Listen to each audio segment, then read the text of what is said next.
So what is a stock? Just read this out. I've already explained. I'll move ahead then. Take 10 seconds to read it.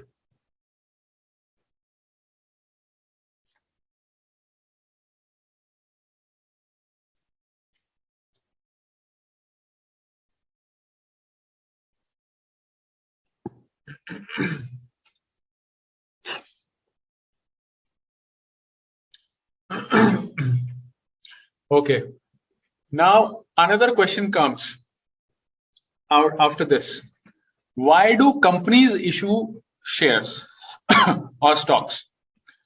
So the reason is that, see, I want to start up a business, or maybe I'm running a business. Let's say I had 10 lakh rupees. I started up my own business. And now what happens is I want to expand my business further. Okay, I have run my business for past 5 years. Now I want to expand my business, and I want to expand rapidly, right, on a good magnitude. So let's say I have one office in India. I want to open up 10 offices at once in 10 different cities, metro cities of India. So for that matter, what I can do, what I will require huge amount of money. Maybe let's say 1,000 crore rupees. 1,000 crore rupees is required. I may not be having that much amount of money as a business owner. I may not be having that much amount of money in my account. Now what happens? As a business owner, what sort of options do I have to source this finance? So first of all, I can go to the bank and I can apply for a commercial loan. Okay, I can apply for a business loan. That's one thing. This is one thing. But then again, in case of a commercial loan, there will be a liability that I have to pay on a guaranteed basis a certain amount of money over whatever amount of money I will be borrowing from the bank. Let's say for 1,000 crore rupees, the bank approves 1,000 crore rupees as a commercial loan to my company. And now I have to pay, let's say 1 crore rupee on a monthly basis, right? For another 10 years time period, or maybe 50 years time period, right? Now what happens in this case?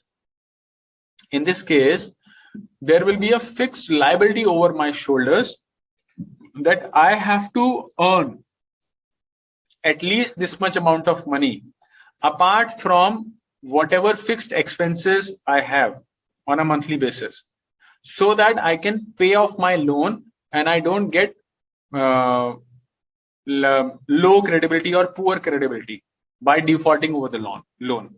So this is something which is too challenging, because many times it can happen that the businesses may face huge losses.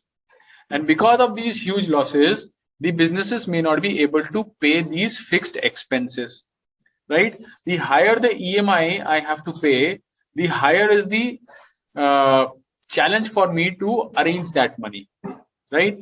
Another option is that the companies can borrow money directly from the public, like you and me, you and I.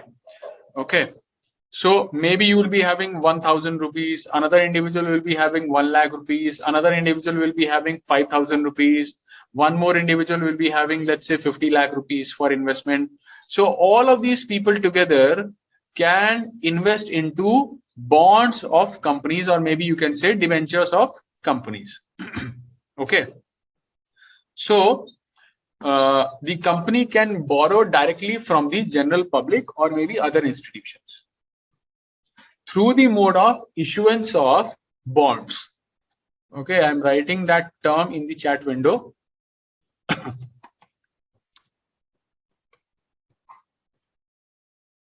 Bonds or debentures. All right. Exactly the same thing, only the issuing organization differs. Okay, the type of organization which is taking loan from the general public On the basis of that, we call these as bonds or debentures, maybe. All right. Now, what happens here is, this is again, even though it is taken from a general public, but then again, it is still a fixed liability. In this case also, the company has to pay on a fixed basis, a fixed amount of money to these people, and then whatever amount of money has been borrowed, that money needs to be paid back. That is the principal amount of money. Okay. Let's say the company has guaranteed 10% over the borrowed amount of money, and I have invested 1 lakh rupees in the bonds. So this company will be paying 10,000 rupees on an yearly basis to me as an interest. Okay. So on an yearly basis. Now, for the next 10 years, the company will be paying me 10,000 rupees. And at the end of the 10th year, on the completion of the 10th year, the company will be paying me back my principal amount also, that is 1 lakh rupees. This is how the bonds work. Now, lastly, if the company does not want to get into such sort of liability, the last option available for the company is to issue these shares. Okay. Now, in the case of shares, the company will be proposing to the general public that what we are going to offer you through issuance of shares is that you become our partners. We have run this company for 5 years now. We are well established in the market. We have generated good returns. We have good customer base also. Now what you have to do is, we are offering you that you give us this much XYZ amount of money and you become our partners. So now the company has a requirement of 1,000 crore rupees. So what the company will do, it will issue shares of 1,000 crores. Okay. So let's say one share of 1,000 rupees. So 1,000 crore divided by 1,000. Usually the share price is 10 rupees or maybe lesser. The face value, the offering price, that is a totally different mechanism. Just for the sake of understanding, let's assume that the actual prices at which the face value at which the shares are offered are 10 rupees, right? But just for the sake of understanding and for calculation purpose, let's say one share is 1,000 rupees. So the company will be issuing 1 crore shares. Okay. Now what happens? Sorry. Now what happens? These shares will be floated in the market by a proper guideline, through a proper guided manner as per by following the regulations and guidelines which are given by SEBI, that is the Securities Exchange Board of India, that is the regulator of the capital market in India. Now what will be the benefit of the companies in this case? The benefit and the loss of the company. The benefit of the company will be that the company will not be required to pay back any amount of money. That is this 1,000 crore rupee the company will be collecting from general public. The company will not be required to pay it back to the shareholders. It is the complete risk of the shareholder, that is the investor. That is, you have already read out the current financial position of the company and you have taken the calculation on the basis of the future prospects of growth of the company.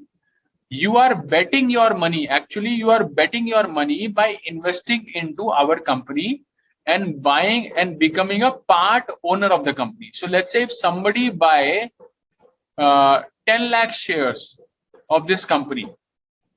So 10 lakh is 10% of 1 crores. Okay. 1 crore shares, if I multiply with 10%, so I'll get 10 lakh shares. So if let's say somebody buy 10 lakh shares of the company, so this individual will be becoming 10% owner of the company. Now what happens?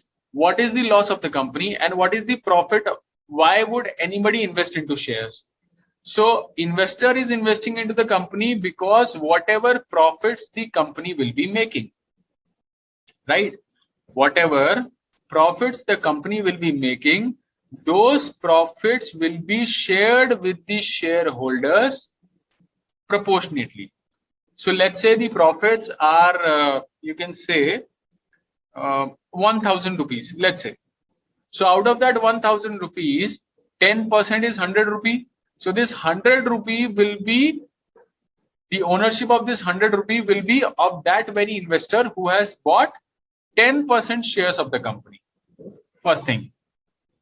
Another benefit of this investor will be, that is, this investor has purchased the shares of the company at 1,000 rupees per share. Okay. Now, since the company has sourced 1,000 crore rupees, so the company will be reinvesting using this money for opening up various branches and will be multiplying its business and revenue out of these proposed 10 cities, right? So because of this, the revenue of the company will increase, the profits of the company will increase, and since the profits of the company will increase, the market performance of the shares of the company will also increase. Now, over the time period, the share which was earlier valued at 1,000 rupees, listen to me carefully. The share which was valued earlier at 1,000 rupees, this share may become 5,000 rupees in 10 years time period, or maybe in 5 years time period, or maybe in 1 year time period, right? That can happen. Okay.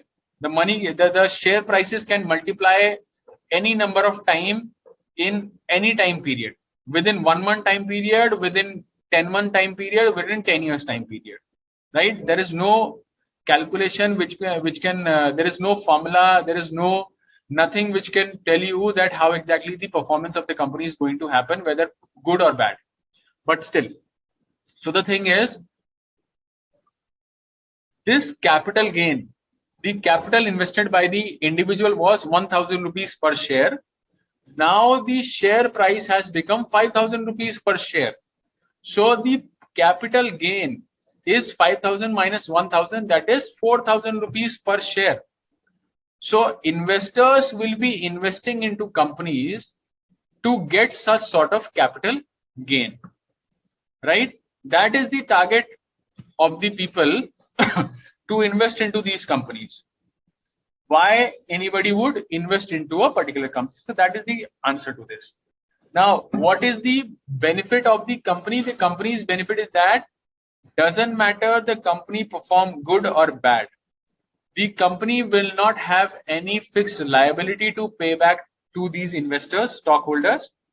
On the other side, the company will also not have any liability to pay anything back to these people.